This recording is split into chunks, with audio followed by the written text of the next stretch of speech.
Olá, amigos da Novo Tempo, sejam bem-vindos mais uma vez ao seu programa Bíblia Fácil. A cada semana estamos nos reunindo para estudarmos um pouco mais a respeito do livro do Apocalipse. Chegamos agora a um tema central do livro, capítulo 12. Hoje vamos estudar a respeito da guerra que o diabo fez e faz contra a Igreja de Deus. Então convido você a tomar a sua Bíblia, a abri-la em Apocalipse capítulo 12 e hoje vamos estudar alguns versos desse capítulo. Estamos aqui no Sevis em São Paulo com 10 convidados que nós convidamos para estar juntos essa semana participando do estudo do livro do Apocalipse. E a cada semana conhecemos um pouquinho mais um dos nossos convidados. Hoje vamos conhecer mais a Cristiane. Ela se faz acompanhar do Bruno, que é o esposo, não é isso? Sim, pastor. Já sabemos também que vocês trabalham com farmácia. Isso. E vocês têm 2 filhos, não é isso? Isso, Gustavo e Thalita. Qual a idade deles? Gustavo tem 5 e a Thalita tem 3. Vocês estão vindo lá de Santa Isabel. Isso. E o que está achando do programa? Como Adorando. está o estudo do livro do Apocalipse? Muito bom, muito bom. Muitos enigmas para nós decifrarmos? Muitos. Está ficando muita dúvida para trás? Não, que precisa... Está dando para entender? Tá dando. Ok. Tá esclarecendo. Que bom. Cristiane, seja bem-vinda, viu? Obrigada, você e o pastor. Bruno. Alegria ter vocês. E você que está participando conosco, eu queria informar você que o mesmo tema que estudamos aqui no Bíblia Fácil, você pode também conhecer mais na Igreja Adventista mais perto da sua casa. Nos domingos à noite, nós estamos estudando o tema também do Apocalipse. E você é o nosso convidado. Se você não sabe onde tem uma Igreja Adventista perto da sua casa, acesse um site, encontreumaigreja.com.br. Ali você coloca o seu estado, a cidade, o seu bairro que mora e então você vai descobrir a igreja mais perto de você, tá ok? Agora vamos então para o estudo de hoje. Chegamos à 9ª semana e hoje vamos aprender sobre a mulher e o dragão. Esse é o tema do capítulo 12 de Apocalipse. É o nosso 9º estudo e chegamos ao capítulo 12 dos 22 capítulos que temos nesse livro. A mulher e o dragão. Vamos então convidar mais uma vez a presença do Espírito Santo para juntos estudarmos a palavra de Deus. Você que nos acompanha em casa, vamos orar agora pedindo a iluminação do Espírito Santo para o estudo mais uma vez. Pai querido, graças te rendemos por todas as bênçãos, por estarmos reunidos mais uma vez para estudarmos esse tema tão importante. Que o teu bom e santo Espírito nos dirija e que nós compreendamos a verdade da tua palavra e tenhamos o desejo de sempre andar nos teus caminhos. São bênçãos que nós te suplicamos em nome e por amor de Jesus. Amém. Apocalipse capítulo 12. Olha o que diz o verso 1 e 2. Temos aqui uma visão extraordinária do conflito, do grande conflito entre o bem e o mal. E nós vamos entender um pouquinho mais desse grande conflito a partir do capítulo 12. Eu disse para vocês na semana passada que o Apocalipse foi escrito num estilo literário que nós chamamos de quiasmo. O que é isso? É quando as cenas do último capítulo e do primeiro capítulo, elas vêm se aproximando até formar um clímax no centro do livro. E o centro do Apocalipse, os capítulos 12, 13 e 14, eles apresentam o tema da grande controvérsia entre Deus e Satanás. É uma realidade inegável que existem 2 poderes atuando em nosso mundo. Deus por um lado e o diabo por outro. E esses 2 poderes estão brigando pela consciência, pelo coração das pessoas. E ou nós nos entregamos a um senhor ou nos entregamos a outro senhor. Ninguém nessa batalha fica em cima do muro. Então eu e você fomos envolvidos num grande conflito. E esse capítulo 12 de Apocalipse nos ajuda a entender melhor o assunto. Olha o que diz o versículo 1. O tema é a mulher e o dragão. Verso 1. Viu-se grande sinal no céu, a saber, uma mulher vestida do sol, com a lua debaixo dos pés e uma coroa de 12 estrelas na cabeça. Achando-se, verso 2, grávida, grita com as dores de parto, sofrendo tormentos para dar à luz. Então a cena que o Apocalipse 12 introduz é uma mulher, e essa mulher tem uma coroa de 12 estrelas, ela tem a lua debaixo dos pés e ela está grávida. O que é mulher em profecia? Igreja. Isso pode ser confirmado com Efésios 5, 22 e 23. Lá o apóstolo Paulo diz que Cristo é o cabeça da igreja, assim como o homem é o cabeça da mulher. Não no sentido que ele deve mandar ou dominar, no sentido que ele deve amar, cuidar, proteger. É isso que Cristo faz pela igreja. Mas então a Bíblia compara em profecia mulher à igreja. Então aqui nós temos o quadro de uma igreja. Esta mulher que simboliza uma igreja, ela está vestida com o sol e tem a lua debaixo dos pés. O que significam esses simbolismos? Primeiro, ela tem uma coroa de 12 estrelas na cabeça. O número 12 é muito comum na Bíblia. Está lembrado do Antigo Testamento? Quantos eram as tribos? Quantos eram os apóstolos no Novo Testamento? 12. Você já leu Apocalipse 21 sobre a cidade santa? Quantos fundamentos ela tem? 12. O número 12 é o número que fala de plenitude. Então, esta coroa com 12 estrelas simboliza o triunfo de Deus, uma igreja vitoriosa. Esta aqui é um quadro, esse é um quadro da igreja de Deus. Ela é uma igreja vitoriosa e as 12 estrelas na cabeça podem ser uma referência aos cristãos do Antigo Testamento, tipificado nas 12 tribos, e os cristãos do Novo Testamento, tipificado nos 12 apóstolos. Então, esta é a igreja de Deus, de todas as eras. Agora, esta igreja, ela é uma virgem que está vestida do sol. O sol dá a ideia da glória que a igreja tem. Cristo é o sol da justiça, assim ele é pintado pelos profetas. Então, a mulher está vestida com o sol, com a justiça de Cristo. Ela tem a lua debaixo dos pés. A lua não tem luz própria. Ela reflete a luz do sol. O que é no Antigo Testamento que apontava para Cristo? O sistema de sacrifícios, estão lembrados? A morte de animais. Aqueles animais não tinham poder em si mesmos, mas eles apontavam para Cristo. Então, esta lua que a mulher tem debaixo dos pés é um quadro apropriado do Evangelho no Antigo Testamento. O sistema de sacrifícios de animais, eles não tinham poder em si, mas apontava para Cristo que viria um dia morrer pela humanidade. Então nós temos aqui um quadro muito claro da igreja de Deus. E esta igreja está grávida, ela está para dar à luz. Mas quem é o filho que vai nascer da igreja? Vamos ver daqui a pouquinho. Verso 3. Viu-se também outro sinal no céu, e eis um dragão, grande, vermelho, com 7 cabeças e 10 chifres, e nas cabeças 7 diademas. Quem é o dragão na profecia? Quem ele representa? O diabo, Satanás. Olha aí no capítulo 12, a partir do versículo 9. E foi expulso o grande dragão, a antiga serpente, que se chama o quê? Diabo e Satanás. Então, o grande dragão, a antiga serpente. Que serpente antiga é esta? É a serpente que enganou Eva, lá no Jardim do Éden. Então, o diabo é tipificado na profecia como sendo o dragão. Agora, diz o Apocalipse que esse dragão apareceu. E o que acontece agora? A sua cauda arrasta a terça parte das estrelas dos céus, as quais lançou para a terra. Amigos, o que representa esta cauda do dragão que arrasta a terça parte das estrelas dos céus? O que é estrela em profecia? Anjos. Lembra de Apocalipse 1:20? É lá que diz que estrelas são anjos. A cauda do diabo arrastou a terça parte das estrelas dos céus, ou seja, dos anjos que Deus tinha no céu, 1/3 ele conseguiu enganar. E no versículo 9, mais à frente, vai explicar isso, no verso 7 a 9. Olha o que diz, o conflito no céu. Houve peleja no céu.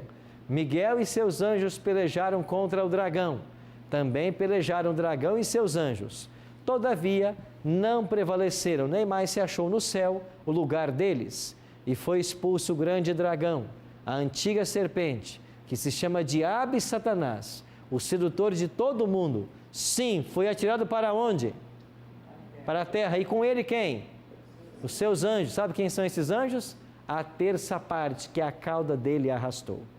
Nós não sabemos quantos anjos Deus tinha, mas de todos os anjos de Deus, 1/3 aceitou a rebelião de Satanás.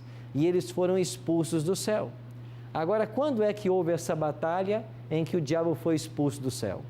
Antes da criação de Adão e Eva. A batalha no céu, ela é anterior à criação dos nossos primeiros pais. Agora, quando o diabo é expulso do céu, ele é expulso para a terra. E você está lembrado que ele apareceu para Eva na forma de uma serpente? Ou seja, ele foi expulso do céu e veio tentar nossos primeiros pais. Ele teve êxito, ele enganou Eva, Eva deu fruto para Adão, eles desobedeceram e o pecado entrou no mundo. A partir de então, o diabo tornou-se príncipe desse mundo. Ele usurpou o cetro que estava na mão de Adão. Então o diabo foi expulso do céu e veio para a terra. E a sua primeira tentação foi no jardim do Éden. E ele conseguiu enganar Adão e Eva. Agora a batalha continua. Após a sua expulsão do céu, ele conquistou o domínio do planeta, enganando nossos primeiros pais. A cauda do dragão arrastava a terça parte e o dragão se deteve em frente da mulher, diz o versículo 4, que estava para dar à luz a fim de lhe devorar o filho quando nascesse. Agora o diabo espera que o descendente da mulher, da igreja, o filho, nasça para que ele destrua esse menino. Quem é o descendente? Quem é o filho da mulher? É Cristo. Olha para o livro de Gênesis, mantenha aí Apocalipse marcado e vá lá para o capítulo 3 de Gênesis. Olha comigo o verso 15. Após Adão e Eva terem sido enganados por Satanás, eles foram expulsos do jardim. E olha o que Deus diz agora em Gênesis 3, verso 15. Porém, inimizade entre ti, Deus está falando com a serpente, entre ti, serpente, e a mulher, entre a tua descendência e o seu descendente, o descendente da mulher. Este te ferirá a cabeça, e tu lhe ferirás o calcanhar. Quem é o descendente que foi prometido a Eva aqui? É o próprio Cristo. Ele é o descendente. Ele é o filho da mulher. Agora, lá no livro de Gênesis, já estava prometido assim: esse descendente da mulher, um dia vai esmagar a sua cabeça. Deus disse para a serpente. E você, serpente, vai ferir o calcanhar do descendente, do filho da mulher. Quando é que essa profecia de Gênesis 3,15 se cumpre? Ela se cumpre primeiro. Quando é que Satanás feriu o calcanhar de Cristo?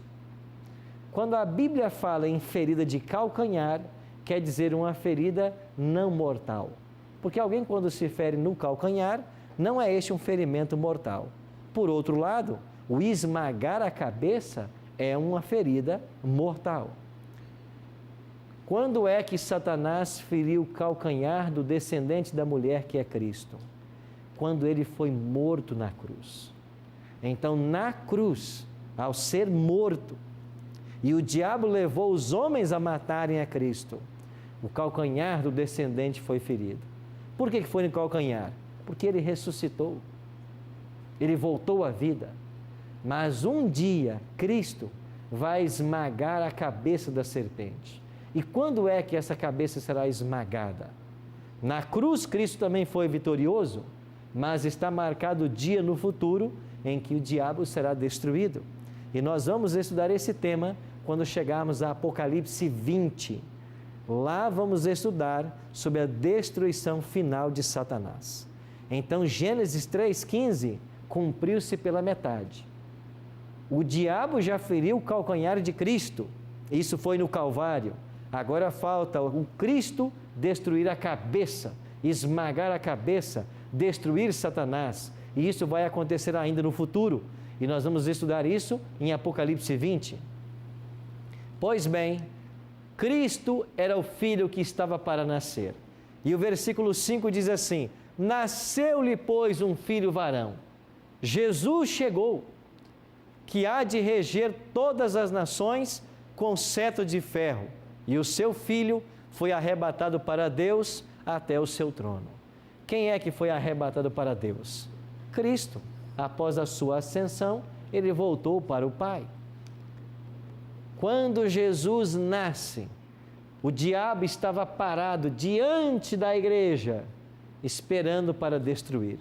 E como é que Satanás tentou matar o menino Jesus? Você conhece a história? Está lembrado? O que aconteceu? Herodes. Herodes mandou matar todos os meninos que tinham 2 anos de idade.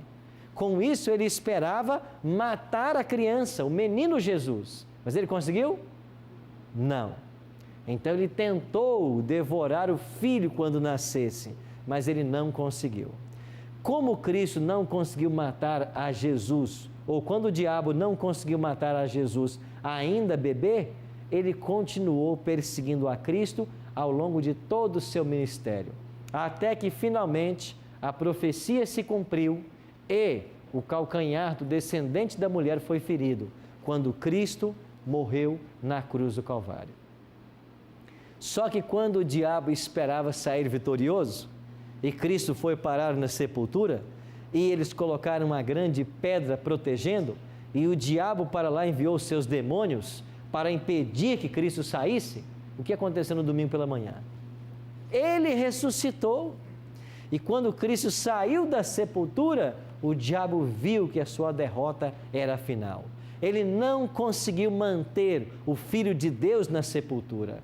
E então, como ele não pôde destruir ao Filho de Deus, agora o ódio dele vai se voltar contra quem? Contra a mulher, que dera luz ao menino Jesus. Olha o que diz a profecia. Como não conseguiu destruir a Cristo, seu ódio se voltou contra a igreja. Versículos 13 e 14. Quando, pois, o dragão se viu atirado para a terra, perseguiu a mulher que dera luz ao filho varão. E foram dadas à mulher as 2 asas da grande águia, para que voasse até o deserto, ao seu lugar, aí onde é sustentada durante um tempo, tempos e metade de um tempo, fora da vista da serpente. Quando o diabo voltou sua ira contra a igreja, o que aconteceu com a igreja? Deus deu asas a esta mulher e ela fugiu e voou para o deserto. E lá no deserto, Deus guardaria essa mulher por quanto tempo? Aqui diz um tempo, tempos e metade de um tempo. O que é um tempo na Bíblia? 1 ano. É isso que diz Daniel 11:13. Um tempo é 1 ano. 3 tempos e meio, 3 anos e meio. Se cada ano tem 12 meses, 3 anos e meio são 42 meses. Lembra desse período na profecia? Olha o próximo texto, verso 6.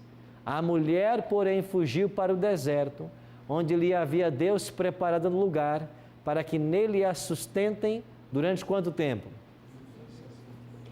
1260 dias, que são em profecia anos.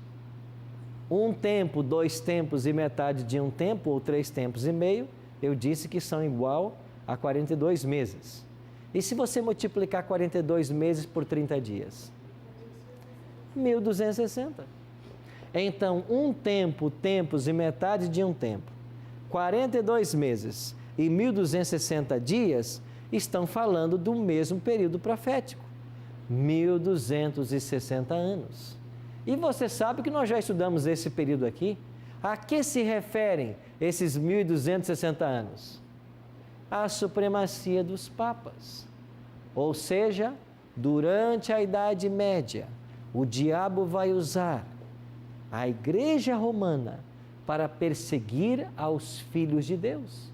E a igreja voou para o deserto, para um local isolado, porque lá nesses 12 séculos, Deus manteria a sua igreja protegida. E sabe o que diz o verso 16? A terra, porém, socorreu a mulher, e a terra abriu a boca, e engoliu o rio que o dragão tinha arrojado de sua boca.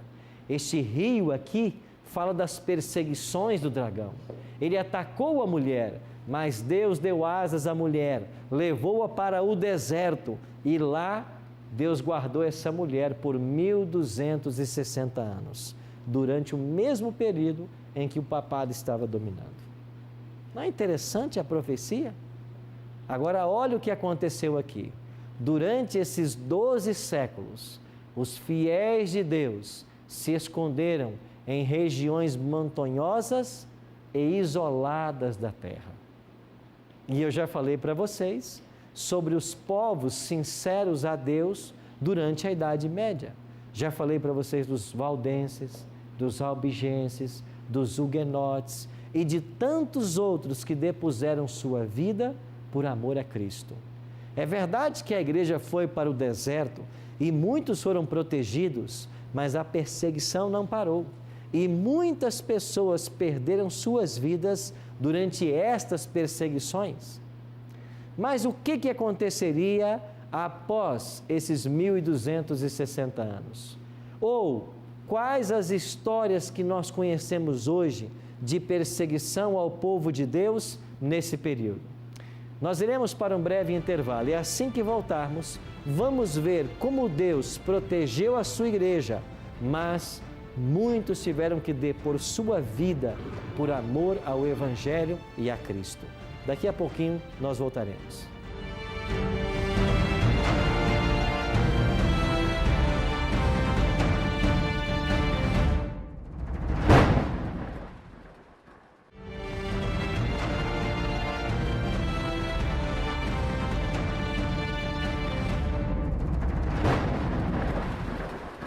Estamos de volta com o programa Bíblia Fácil, hoje estudando o capítulo 12 de Apocalipse, a história da mulher e o dragão. Se você deseja receber uma revista em casa com todos os temas do Bíblia Fácil Apocalipse, essa revista sai para você inteiramente grátis. Basta ligar para nós, nosso telefone é 0 operadora 12 21 27 3121 ou então acessar nossa página na internet novotempo.com/Bíblia Fácil.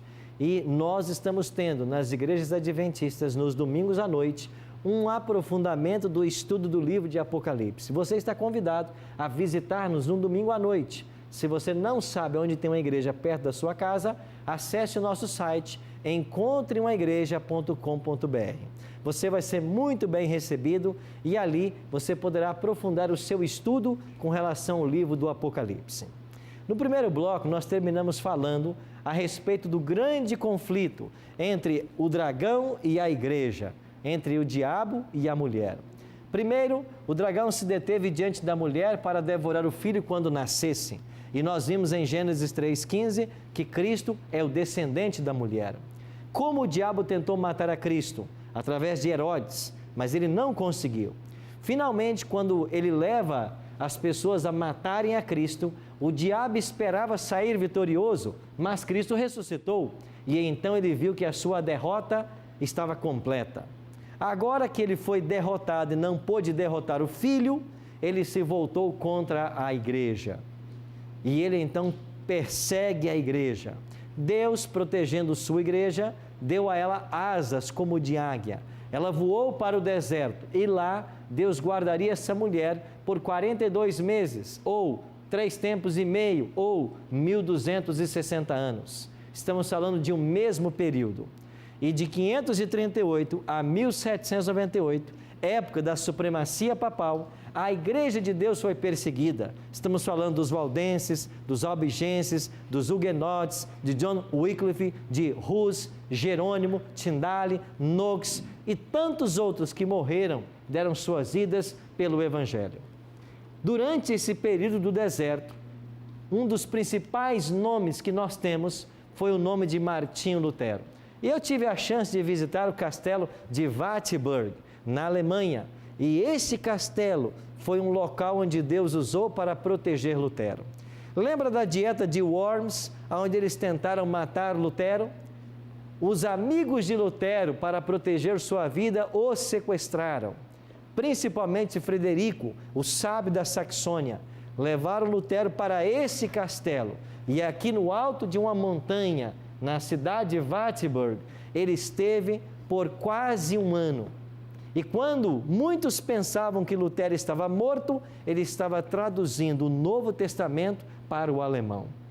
E quando menos pensaram, o povo da Alemanha estava recebendo o Novo Testamento na língua que eles podiam ler. Mas Lutero foi severamente provado. E aqui teve que se esconder para salvar sua vida dos perseguidores. Foi um tempo difícil para o povo de Deus, mas Deus guardou a muitos. Outros tiveram que depor suas vidas por amor a Cristo. Esse foi o caso, por exemplo, de John Hus, que em 1414, lá no Concílio de Constança, foi decretado um herege. Foi levado à praça pública e foi queimado. Um ano depois, a Igreja Romana fez o mesmo com Jerônimo de Praga. E esses dois mártires morreram por amor a Cristo. Você se lembra da abertura do 5º selo? Quando as almas clamam debaixo do altar? Estas almas são os mártires que morreram por amor a Cristo. E elas agora estão perguntando para Deus: ó justo e soberano Senhor, até quando não vingas o nosso sangue? E o que aconteceu na abertura do 5º selo? Foram dadas a elas vestes brancas e dito para elas assim: descansem, até que o número dos conservos seja completado. Ou seja, outros mártires ainda viriam, até que o número fosse completado e Jesus voltaria para fazer justiça ao seu povo. O que acontece em seguida a esse tempo de prova? Olhe agora para o verso 17. Apocalipse 12, verso 17. Irou-se o dragão contra a mulher e foi fazer ou pelejar com os restantes da sua descendência, os que guardam os mandamentos de Deus e têm o testemunho de Jesus. Pensando na estrutura do capítulo 12, uma vez que a mulher, a igreja, estava no deserto, agora surge uma nova expressão. Irou-se o dragão contra a mulher, mais uma vez, e agora ele foi pelejar com os restantes da sua descendência. Quem é esse restante? A palavra restante aqui dá a ideia de remanescente.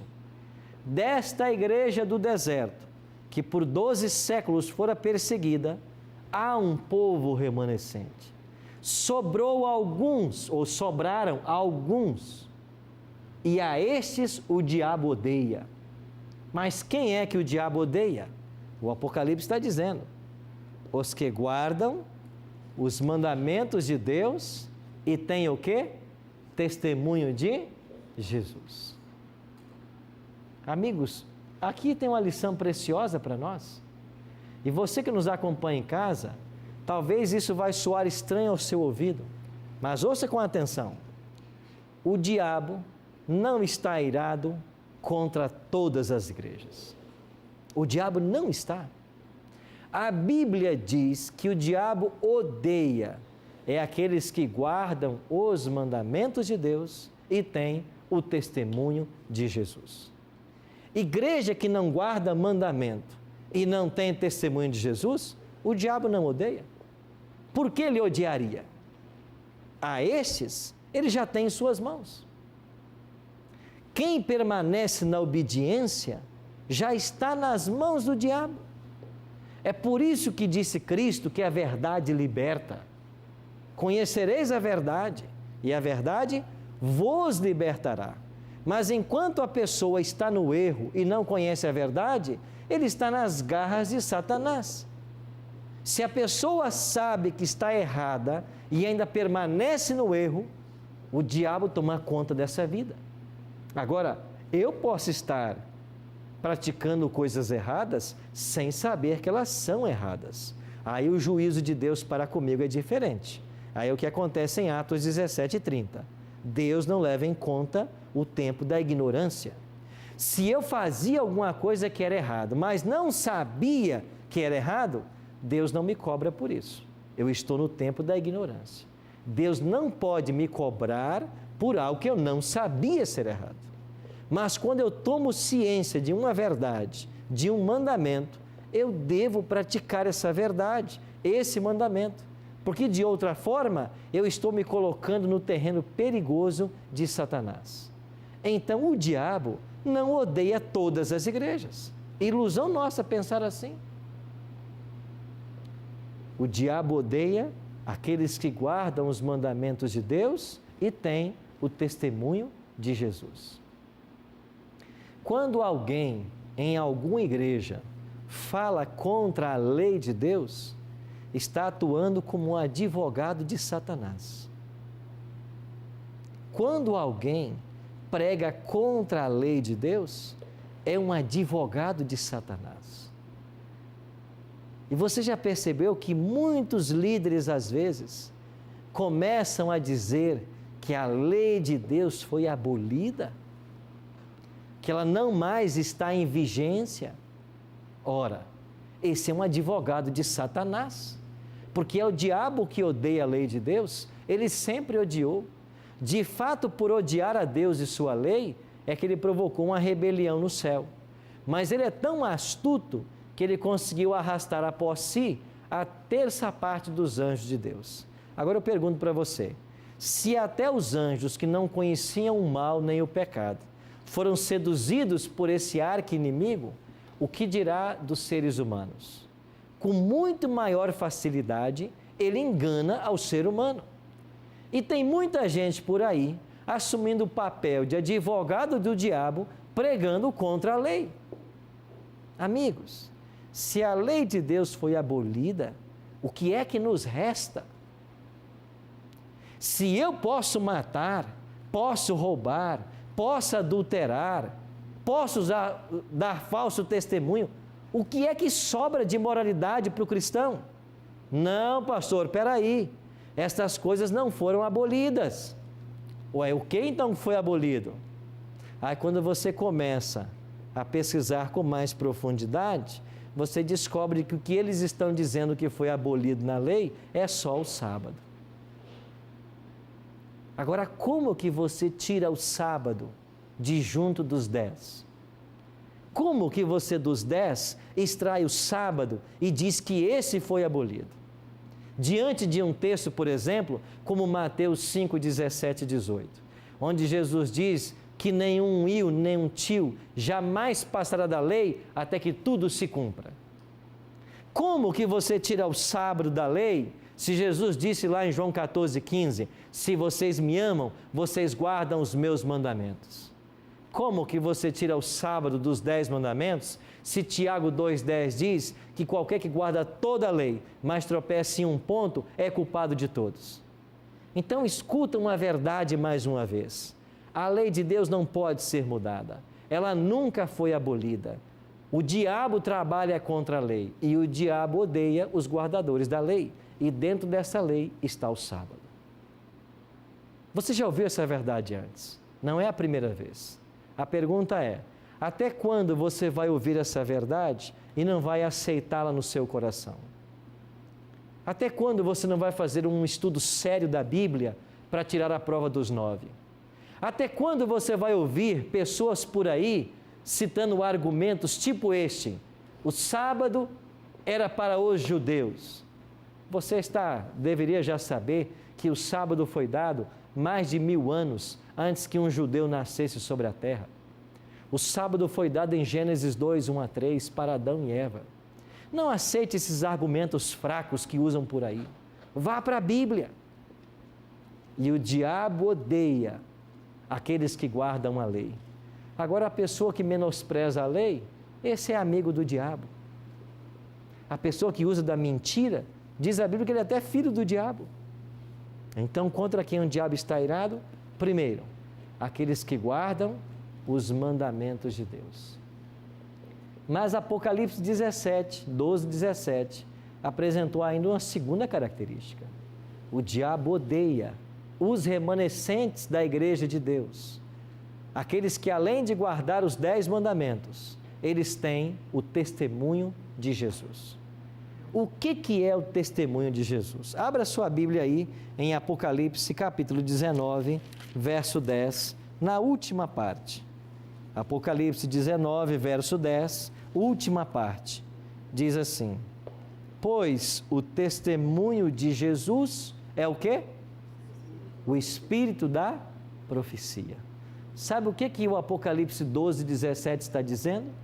Terminado o tempo de 1260 anos da perseguição, em que a igreja de Deus fora levada para o deserto, surgiria no cenário mundial, depois de 1798, que é quando o Papa Pio VI foi preso, surgiria a igreja remanescente. Então veja, 3 coisas que nós temos que aprender. A igreja remanescente só pode surgir no cenário mundial depois dos 1260 anos de supremacia papal, que termina em 1798. Então, primeiro, a igreja remanescente tem que surgir no cenário mundial depois de 1798. Segundo, esta igreja que surge, ela tem que respeitar a lei de Deus. Ela guarda os mandamentos. Terceiro, ela tem o testemunho de Jesus, que é o espírito da profecia, ou seja, o dom profético seria visto nesta igreja. Qual é a igreja que surgiu depois de 1798? Observando toda a lei de Deus e tem uma profetisa no meio dela. Eu disse no último estudo, a Igreja Adventista do Sétimo Dia. Ela surgiu em 1844, ela defende a vigência dos 10 mandamentos e ela tem um profeta moderno, uma profetisa nesse caso, Ellen G. White. Talvez você não conhece muito sobre Ellen G. White. Procure comprar alguns livros dela. O endereço cpb.com.br tem os livros onde você pode comprar. cpb.com.br. Leia o que ela escreveu. Depois de ler o que ela escreveu, compare com a Bíblia e pergunte assim: esta mulher é uma falsa profetisa ou é uma verdadeira profetisa? Compara com a Bíblia, porque o padrão nosso é a Bíblia. Não é o que dizem por aí. Não é o que ensinam às vezes no púlpito da igreja, mal intencionados. Não é o que escrevem em certas lições de escola dominical. Compara com a Bíblia. Aí você depois me responde se o que ela escreveu está sendo contrário ao que a Bíblia revela. A Igreja Adventista preenche essas características. Pastor, você pode perguntar, quer dizer então que só os adventistas vão ser salvos? Isso nunca foi dito aqui no programa. Porque placa de igreja não salva ninguém. E muitos adventistas vão se perder. E por que vão se perder? Porque mesmo tendo o evangelho, a verdade, não vivem a verdade. Não adianta nada. Agora, quem é que vai se salvar? Pode ser qualquer pessoa nesse mundo, mas ela tem que viver a verdade. Então, eu posso me salvar sem viver os ensinos de Cristo? Alguns estão ensinando por aí que pode, porque você aceita a Cristo e você está salvo. Você não precisa fazer mais nada. Até certo ponto é verdade. Até certo ponto é verdade. Aceitar a Cristo é tudo. Mas quando eu aceito a Cristo e Ele vem para a minha vida, Ele não me salva para a desobediência. Outro dia eu discutia com um jovem a esse respeito, e ele dizia: pastor, é Cristo só. Cristo me salvou. Eu não preciso de lei. E eu digo: é verdade, você não precisa de lei, até que você cometa pecado. Porque quando você peca, a lei diz para você: você pecou. Você precisa de Jesus. Mas se você não pecar, aí de fato você não precisa de lei. Agora, você, pela graça de Cristo, não pode quebrar a lei. Ah, não preciso da lei. Não precisa enquanto você ficar em Cristo. E esse é o ideal. Mas se você se afastar de Cristo e pecar, a lei vai te apontar a necessidade de Cristo. Ou você acha que Cristo salvou para você para continuar vivendo no pecado? Entendeu? Cristo salvou você para continuar no pecado? Ah, eu fui salvo por Cristo. Pode continuar adulterando? Alguém que foi salvo por Cristo trai a mulher toda semana? Não, é uma vez por semana. Que seja uma vez na vida. Pode? A pessoa que em Cristo salvou pode ficar desonrando pai e mãe? A pessoa que em Cristo salvou pode contar mentiras, dar falso testemunho? A pessoa que em Cristo salvou pode roubar? Não. Então a lei continua em vigência, porque Cristo te salva para a obediência. Não me venha com essa história de uma graça barata, onde a pessoa está salva, salva para sempre e a lei não importa. A lei tem o seu papel. A lei evidencia quem está salvo e quem não está. Porque aquele que obedece, esse está salvo. O desobediente, ele carece de Cristo. Priscila? Pastor, quando você citou aqui Gênesis capítulo 3, o verso 15, eu acho que ficou bem evidente aqui a graça de Deus desde o início da criação, né? Porque aqui logo quando Adão e Eva pecam, aí o Senhor já promete, né, Jesus. Desde o Gênesis, o Cristo já está prometido. É a graça de Deus. É a graça que se estendeu. Então aí ficaria bem evidente, né, que a graça existe desde o início, desde Exatamente. A graça foi manifestada aí. São versos que a gente lê, parece ter tanta amplitude, de fato, sabe, né? Como os teólogos chamam esse texto? Mas aqui a gente vê a graça de Deus. Os teólogos chamam esse texto de proto-evangelho. É o primeiro evangelho. O evangelho foi dado aí em Gênesis 3,15. Então Jesus já Cristo é que nos salva. Agora, quando Cristo te salva, Ele não te salva para você continuar na desobediência. Se você pudesse viver em pecado, Ele nem precisava ter morrido. Ele morreu porque o pecado tem que ser pago. Porque o pecado não pode ser tolerado. Então, amigos, hoje o cristianismo sofre de uma pobreza doutrinária, porque se ensinam nas igrejas uma graça barata, onde a pessoa pode viver do jeito que ela quiser, tão somente se ela professar que é cristão. Não é isso que a Bíblia ensina. A palavra nos ensina é que Cristo nos salva por sua graça, e o resultado dessa salvação é a obediência. Bruno? Pastor, a gente sabe que hoje tem muitas igrejas, como o senhor disse mesmo, que o diabo iria camuflar a palavra de Cristo. E muitas pessoas estão nelas, elas são sinceras de coração, mas talvez não conhecem a verdade desta forma que nós estamos vendo. Elas se comprometem ao salvamento delas por elas não conhecerem desta forma a verdade? Não pode comprometer, porque senão Deus seria injusto, certo? Lembra que eu mencionei para vocês Atos 17:30? Lá diz que Deus não levou em conta o tempo da ignorância. Se você for para a carta de Paulo aos Romanos, Paulo vai ser bem claro em dizer de que aqueles que sem lei pereceram, sem lei serão julgados. Ou seja, Deus nos julga com base no conhecimento que nós temos da verdade. Se você não sabe de um ponto da verdade, Deus não vai te cobrar por isso.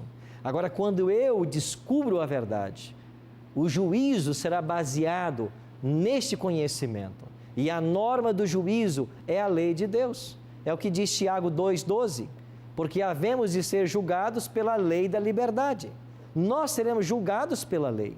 Eu sou salvo pela graça, mas o parâmetro do juízo é a lei de Deus. Agora, se uma pessoa não conhece algum mandamento, ele não vai ser cobrado por isso. Certo? Sim, Patrícia. Pastor, eu vejo também muitas pessoas, sabendo disso, dizendo que não querem conhecer a verdade de Deus para então não serem cobrados. Mas então, como que a gente pode ver isso, né? A pessoa tem a oportunidade de conhecer a verdade, mas nega, porque sabe que então aí será julgada de uma forma diferente, né? A cobrança será maior. Você sabe que existem vários textos na Bíblia falando sobre pecado e termos também no grego. Nós conhecemos um deles que é muito usado. Quando se pergunta assim, o que é pecado? A resposta automática é a transgressão da lei. Só que a transgressão da lei é um pecado que tem no Novo Testamento. É um termo que nós chamamos de anomia. Aquele que quebra a lei, que vai contra a lei, que é nomos. Mas existe no Novo Testamento 9 termos para pecado. E um desses termos é você não ter conhecimento que você deveria ter. Entendi, principalmente quando é possível. Quando é possível. O conhecimento está à mão, está disponível, mas eu não quero conhecer para não ter mais compromisso. Exatamente. Isso é viver em pecado. Entendi. Deixa eu perguntar para vocês. Imaginemos que você, semana que vem, fosse a um médico e o médico dissesse para você assim, você está com um problema crônico no coração. Existe aqui um medicamento que você precisa tomar para sobreviver. Se você não tomar um comprimido todos os dias, você vai morrer. Isso é uma condição, como dizem os latinos, sine qua non, ou sim ou não. Toma, senão você vai morrer. Se você não tomar a pílula, você vai morrer. Imagine essa cena, doutor Guilherme. Um médico diz isso para você. Aí você volta para casa e diz assim, aquele médico não sabe de nada. Eu vou tomar um chá. A minha mãe diz que boldo é bom para muita coisa. Eu vou tomar um chá de boldo. Não, eu vou tomar um chá de capim santo, erva cidreira. Eu vou fazer alguma coisa e vou ignorar a informação médica. Você faria isso? Em são juízo? Uma pessoa faria isso? Agora, se você não está disposto a confiar a sua vida terrestre aqui, a arriscar a sua vida, não prestando atenção num conselho de um homem, você vai confiar a sua vida eterna a certos conselhos que você ouve por aí, aquilo que as pessoas estão dizendo e acha que é assim? Você não deveria, com muito mais interesse, buscar na palavra para saber qual é de fato o caminho para ser salvo? Se eu me interessaria em atender um conselho de um médico para salvar a minha vida, os míseros anos que temos nessa terra, quem dirá ouvir o conselho da palavra para viver eternamente? Agora, se nós não queremos arriscar a nossa vida nessa terra, você vai arriscar a sua vida eterna entregando a sua vida na mão de um outro homem, o conhecimento que outra pessoa tem, e você não vai buscar na palavra por você mesmo? É isso que faziam os bereanos. Eles não confiavam apenas no que estava sendo dito. Eles buscavam na palavra para ver se isso é verdade. É isso que nós temos que fazer. Nós temos que buscar na palavra, encontrar a solução para viver eternamente. Por isso, eu não posso confiar a minha vida eterna na mão de outra pessoa. Eu tenho que confiar em Cristo e na palavra dele. Eu tenho que buscar pessoalmente, tem que ser meu interesse. Ao finalizarmos o programa de hoje, nós vamos convidar o quarteto Arautos do Rei para que cante. Eles irão cantar falando a respeito de um grande conflito que se estabeleceu em nosso universo. De um lado está Deus, do outro o diabo, e no centro a humanidade. As forças do bem e as forças do mal, elas trabalham dioturnamente para conquistar sua mente.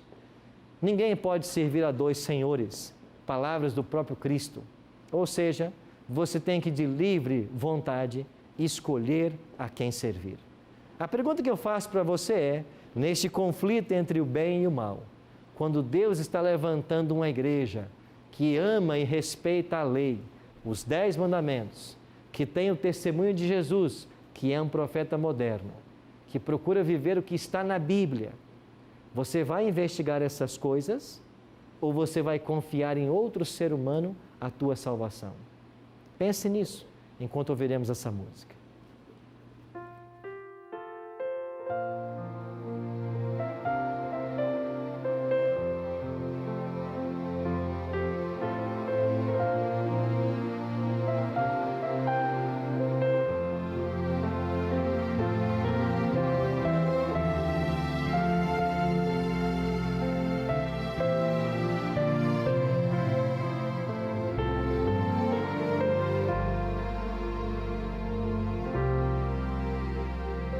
Bem antes que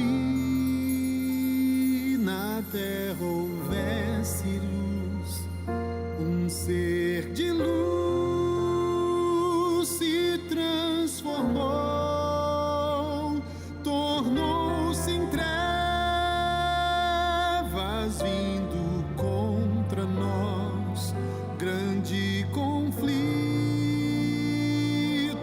começou.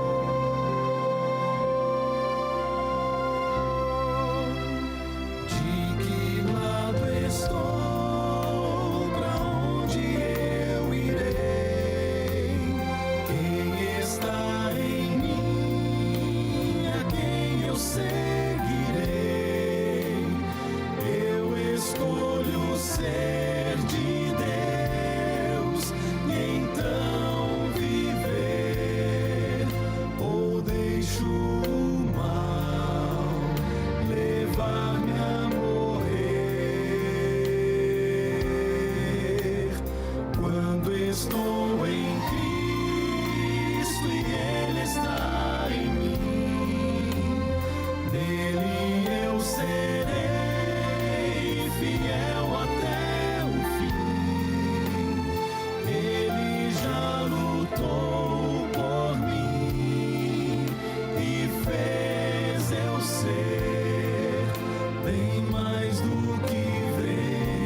minhas mãos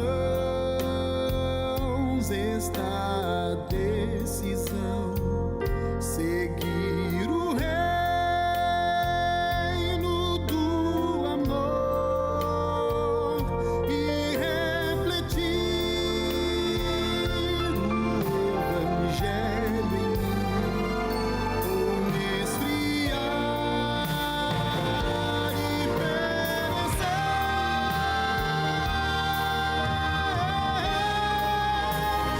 De que lado estou? Pra onde eu irei? Quem está em mim? A quem eu seguirei?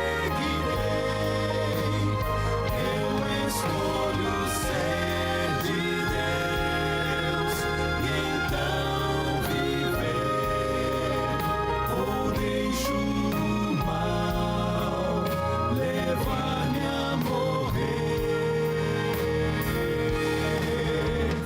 Quando estou em Cristo e Ele está em mim, dele eu serei fiel até o fim. Ele já lutou por mim e fez eu ser bem mais do que vencedor.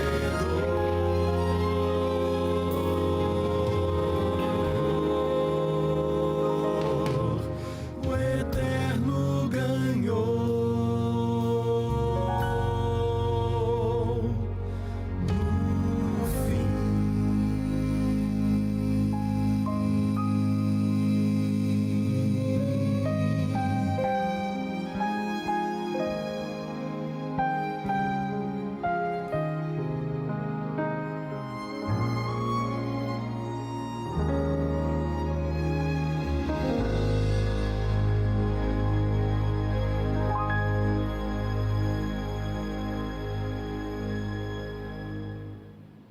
O Eterno, enfim, venceu.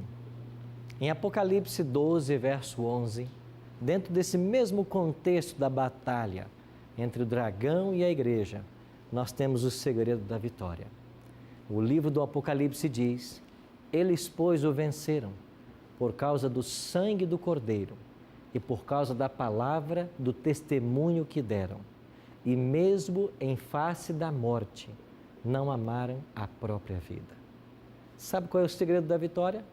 É o sangue do Cordeiro. É você entregar-se completamente a Cristo e deixar que a graça dele alcance a sua vida. Qual será hoje a tua decisão? De que lado você vai ficar no grande conflito? Aquele que não escolhe a Cristo já está escolhendo o outro lado. Por isso o apelo é para todos nós. De que lado nós vamos ficar nesse grande conflito? Ninguém pode servir a dois senhores. Ou sairemos daqui decididos por Cristo, ou se não decidirmos, estaremos escolhendo o inimigo de Cristo. Em cima do muro, ninguém pode ficar. Eu fico pensando o interesse que o céu tem em cada um de nós e as oportunidades que o céu está nos dando para tomarmos decisões sérias ao lado de Cristo. Eu quero orar mais uma vez por vocês e orar por você que nos assiste em casa, para que a obra que o Espírito de Deus começou na sua vida, em breve Ele possa completá-la. Ore comigo. Pai Santo, muito obrigado, Senhor, porque nós temos a oportunidade da escolha. Obrigado, Senhor, porque nós entendemos que estamos envolvidos num grande conflito. Entendemos que somos odiados por estarmos praticando a Tua palavra. Mas muito obrigado, porque nós somos mais que vencedores pelo sangue de Jesus Cristo. Nós queremos aceitar essa justiça em nossa vida. Nós queremos que Jesus reine soberano em nosso coração. Por isso, Pai Santo, colocamos a nossa vida diante do Teu altar. Queremos que o Senhor assuma o controle da nossa mente, do nosso coração. Que o Senhor nos dirija pelos caminhos que o Senhor deseja, para que quando Tu voltares em glória e majestade, todos nós estejamos prontos para Te receber. Esse é o nosso desejo e a nossa oração, em nome e por amor de Jesus. Amém. Obrigado, amigo, pela sua companhia no programa de hoje. Na semana que vem, nós vamos nos reunir para estudarmos o capítulo 13 de Apocalipse. Aí existem duas bestas, uma que sai da água, do mar e uma que sai da terra. O que representam estas bestas? O que representa a água e a terra? O que elas farão? Tudo isso nós descobriremos na semana que vem, quando nós nos encontrarmos no próximo Bíblia Fácil. Deus o abençoe.